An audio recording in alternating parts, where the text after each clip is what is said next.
Now, the chief of Denkyira, Amafo, is under the impression that because the young men have dreadlocks in his town, that's why it's causing them to, do drugs and smoke weed and things of that nature. So according to him, now if they catch you with dreadlocks, you are going to be arrested. Yeah, because in this X tweet I'm saying, also, I have a cell at my palace. Therefore, any youth who chooses to defy my authority should be prepared to be locked up immediately. And there's an attached video where he's basically talking about his rules and regulations for the youth. And then when it comes to his town, this and this is what they have to abide by, because he sees that when they have that dreadlocks in their hair, it really encourages them, it boosts them to be doing their nubone. So according to him, he will not tolerate that.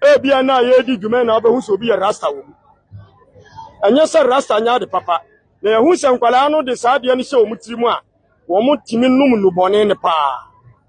Anya Rasta wa ha. Halo Tokyo suni ha. Se wo ye oba na wo pia bonten a, ye mfa ntuma nsie mu. The people are not having it at all. Because what do you mean? Like, what does dreadlocks have to do with you being a chief of a town? I don't understand. Is this some kind of distraction? You are just trying to distract the people from what you're actually supposed to be doing as a chief. Because I thought as a chief, yours is supposed to be, providing developmental works, doing things that will make the community go forward, that they'll be mentioning the community's name for good things. Oh, when he came into power, he did this for the community. Maybe he provided water, he provided housing, he provided this and that. He helped the government to make better roads for his people. Well, what then is that they shouldn't do dreadlocks. Okay, right now, if all of them cut the dreadlocks, what will happen to the town now? Like, what will happen? How is that going to help the town in any way? I feel like some of these rules, they are too archaic.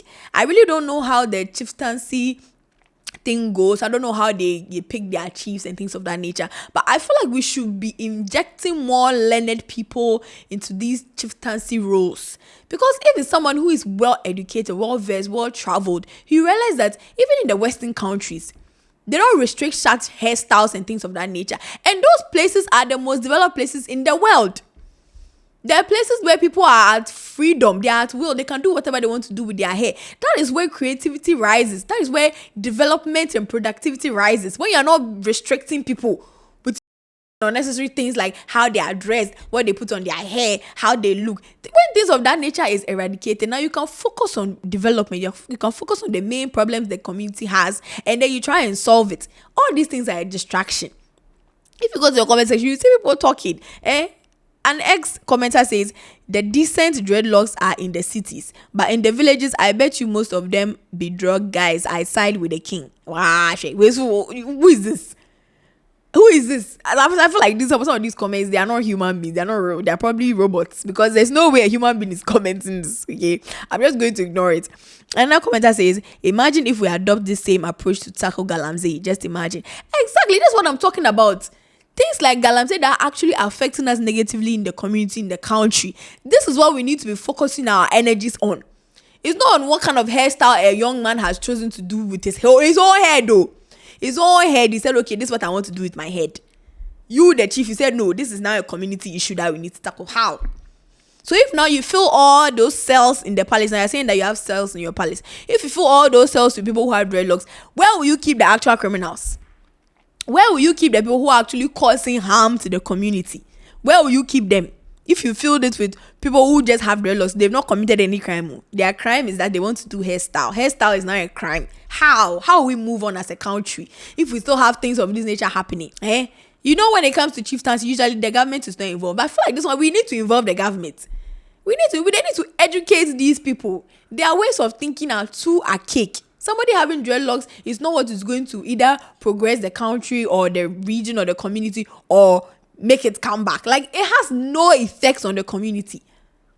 Your job as a chief is to round up the youth so they can actually do developmental works, things that will promote people's lives, things that will give them jobs, put money in their pockets, put food on the table. So when they can say good things about you, that, oh, when you came into our lives have become better. It's not about hairstyles and all those unnecessary things. Those things are just noise. One comment is saying that this Nana, he get mentality issue. Is his village more developed than towns and cities in Europe and America? But come see people there, their looks and the way they use drugs and their lifestyle. Are people's appearances used to develop a country or a town? Shallow-minded leaders. This is exactly what I'm saying. Somebody's appearance shouldn't have any effect on the development you want the community to have. If you have your own personal vendetta against dreadlocks, that is up to you. That is not what you are supposed to be doing as the chief. That's not your role. That's not your role. I feel like most of people, they don't know their role. They feel like once you become a chief, your job is to be telling people what to do. No! You're supposed to come in there and be a leader. Help to progress the community. However you see fit. Things that will actually improve people's lives. That is what you are there for. You are not there to come and rule over them and tell them what to do and what to wear. That is not what you are there for. Because at the end of the day, I'm an adult. If I leave that community, I can go and live wherever I want. Are you going to come and find me there and tell me to cut my dreadlocks? I don't understand. Let you do what they want to do with their hair. If you feel like people are using drugs, that's why the police exists. That's why law enforcement exists. They can go and arrest those people. And it has nothing to do with dreadlocks. Now you see them targeting random people on the street simply because you have dreadlocks. These are all these stereotypes we are trying to fight against. All this thinking, all these mentalities are cake. We are trying to fight against it. Now you people are bringing it back.